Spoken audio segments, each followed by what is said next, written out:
పాతాళమునందు చెరలో ఉన్నటువంటి వారిని విడిపించుటకు ఆయన శిలువలో తన ప్రాణము అర్పించిన వెంటనే కుడివైపునున్న ఆ దొంగ కొరకు నేడు నీవు నాతో కూడా పరదేశంలో ఉందువు అని వాగ్దానము చేసి ఉన్న దేవుడు ఆ వాగ్దానమును నెరవేర్చుటకు తండ్రికి అప్పగించిన ఆత్మచేత వెంటనే ఆయన శిలువలో తన కుడివైపునున్న ఆ దొంగ కొరకు అదో లోకమును పాతాళ లోకమునకు అగాధ ఊబిలో దిగి అక్కడ పాతాళమందు అగాధ స్థలమనబడు పాతాళమందు చెరలో పట్టబడి ఆత్మరూపంతో ఉన్నటువంటి మనుషులను ఆయన ఉరుముల మెరుపులతో ఉన్నటువంటి శబ్దము గల ఆయన గంభీరమైన స్వరముతో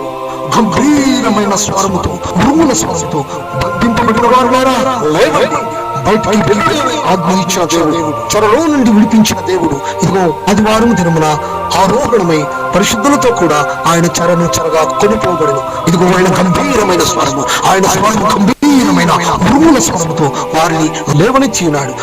పాతాళములందు చెరలో ఉన్నటువంటి వారికి వాక్య పరిచర్యతో తన నిబంధన వాక్యములను వారికి తెలియచేసి వాక్యము ద్వారా వారిని ఆశీర్వదించి వారిని వాగ్దానముతో లేపి ఉన్నాడు. అటువంటి వాగ్దానములు శిలువలో తన కుడివైపున ఉన్నటువంటి శుద్ధమైన ఆదివారం దినమున క్రీస్తు ప్రభుల వారితో పాటు ఈ యొక్క దొంగ కూడా వారితో కలిసి పరిశుద్ధులతో కూడా ఆరోహణములో ఆయన చెరగా కొనిపోబడిను.